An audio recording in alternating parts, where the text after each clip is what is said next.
Hello, friends. Hello and welcome. Welcome to yours and mine Cozy Corner. My name is Amanda, and on this channel, we talk about books, and more books. Hello, friends. Hello and welcome. Welcome to part 9 of the 5 for 10 or less series. Now, this is a series where I introduce 5 books that cost no more than $10 that I got from various Goodwill stores. Now, before I get started, I got to tell you guys, I don't know what was happening as I rounded the corner to come in this room. Hunty. The girl almost took a spill. My shoe, I don't know what's happening with these shoes. Maybe time for me to throw them away because this thing tried to take my life a few seconds ago. But anyway, we're going to get through it. So, the first book that I have here is The Girls in the Stilt House by Kelly Mustang. And I think on the other video, when I kind of held the book down a little low, you guys were able to see it well, but this book is of really good condition. And this is a book that I'm reading for the Jellyfish Challenge, and it is on my TBR video for January. So, this is a historical coming of age novel that is based in the South or out of the South. We have two teenage girls in 1920s Mississippi from different backgrounds become partners in murder and must navigate a dangerous world of bootleggers and moral corruption. So I don't know when this video will come out, but you guys will um, probably see the January wrap up before this video comes out. But hopefully, this is a really good read. Okay, so book 2 is In Darkest Mind. I'm sorry, The Darkest Mind by Alexandra Bracken. And that is a really cool cover there. Now, this book, you can tell that it, definitely was read. It's not in the worst condition. I mean, it's not too bad, but the pages up here are really, kind of worn a little bit. But this is a very cool looking book. And this is a YA sci-fi dystopia novel with a bit of paranormal activity and romance. So, this is book number 1 in the Darkest Mind series. When Ruby woke up on her 10th birthday, something about her had changed. Something alarming enough to make her parents lock her in the garage and call the police. Say less. That's all I need to know in order to read this book here. Something that gets her sent to Thurman, a brutal government rehabilitation camp. She might have survived the mysterious disease that's killed most of America's children, but she and the others have emerged with something far worse, frightening abilities they cannot control. When the truth comes out, Ruby barely escapes Thurman with her life. Now she's on the run, desperate to find the one safe haven left for kids like her, East River. When they arrive at East River, nothing is as it seems, least of all its mysterious leader. But there are other forces at work, people who will stop at nothing to use Ruby in their fight against the government. Ruby will be faced with a terrible choice, one that may mean giving up her only chance at a life worth living. Now, this synopsis reminds me of a movie, and I cannot think of the name of the movie right now. If I can think of it, I'll put the title of it up here, but it really puts me in the mind of that. Now, book number 3 is actually book number 3 in the same series. So this one, again, the cover looks awesome on this one as well. This one looks practically brand new. I love that the words are large in here and the font is pretty dark. So it because of the font. Yeah, the font, it's easy to read. Now, like I said, this is a book 3 in that same Darkest Minds series. So I am missing book 2, but I will not say anything about book 3 because I don't want to ruin anything by accidentally giving out any spoilers. And from my understanding, these are not standalone books. So the first 2 books are required to fully understand the storyline and the character development. Now, I read, want to say maybe a year and a half, 2 years ago, I don't know.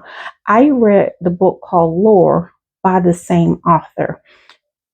I'm not going to lie.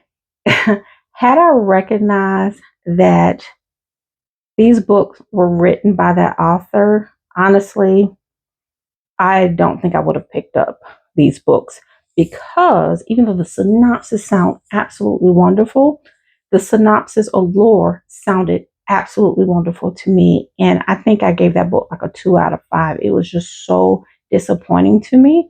Now, with that being said, I hope I read these and think, oh my gosh, can't believe you would have missed out on this. I hope I end up having that reaction because just because you don't like 1, 2, or maybe 3 books by a certain author doesn't mean that you won't like others. But like I've said before, there are millions of books out there. So I don't want to spend my time trying to read more and more books by a certain author that maybe I didn't really care for, hoping that I will find a book from them that I like because it's just way too many books out there for that. But nevertheless, I have them. I am going to read it and hopefully enjoy it. So we'll see. Okay, so I am going to group these books as book number 4. And I'm going to do that. This is the Charmin Inn series by Kay Corral. And they all can be read as a standalone. And when I saw the cover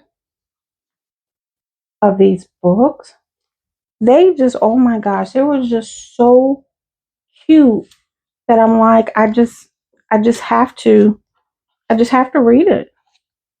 I mean, they're adorable. So let me go to my notes here. Book number 1.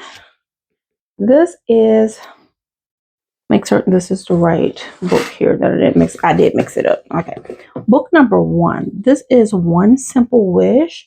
And I will tell you about this particular one here and not the rest. Because again, even though I know they're standalones, I don't want to ruin anything. And, if they're standalone, I shouldn't be ruining anything by going over it, but I just prefer not to. But book number 1 here, let's see. When her aunt is injured, Sarah hurries back to Bella Island to help out at Charmin Inn. I would love to stay at a place called Charmin Inn. She's sure she can run the inn and work remotely for her job back in Boston. If only she can juggle all of it. But what are the chances she'd run into Noah McNeil after all these years, and what is he doing on her island? He disappeared from her life in Boston without a word over 20 years ago. And now he has a dog. He always swore he didn't have time for pets. Sarah and her 2 best friends, Robin and Charlotte, struggle to keep Charmin Inn running while Sarah struggles to ignore Noah completely. But maybe, just maybe, Noah isn't quite the man she thought he was. That sounds just so sweet and so cute. So, join these 3 best friends and the familiar people of Bella Island in the delightful spinoff of the Lighthouse Point series. So, I am not going to try and find the Point series unless this is just so good that I want to, go to that. This is a spinoff, so it should be completely fine to start here with this series. Now, of course, if I read the Lighthouse Point series, I probably will already know like the people there. But again, that is not a big deal to me. So I have books 1, 2, 6, and 7 in the series, and I'm missing books 3, 4, and 5. Now, if I can find 3, 4, and 5 at the library, then wonderful. If not, that won't stop me from reading the series, especially if it's one that I enjoy. So I'll go on with that. Now, I have one more from her. Okay, so I have one more from the same author. And again, I don't know if I showed you on here, but all these books look, they're used. You can tell they're used, but not badly used or anything like that. Font is beautifully sized. Can I say beautifully sized? I don't know. I did, but I love the size of the words in this book. Now, this right here, I believe. Okay, this is book number 1 in the Blue Heron Cottage series. This one, I don't know how many books comes in that particular series, but again, if I like it, I'll see if the library has it. If they don't, no big deal. Got plenty of other books to read, but this particular one, Memories of the Beach, is the first book in a heartwarming series about Violet, the owner of a recently restored beachside resort, and the stories of the guests who come to stay at Blue Heron Cottages. Okay, guys, so that is the end of the video.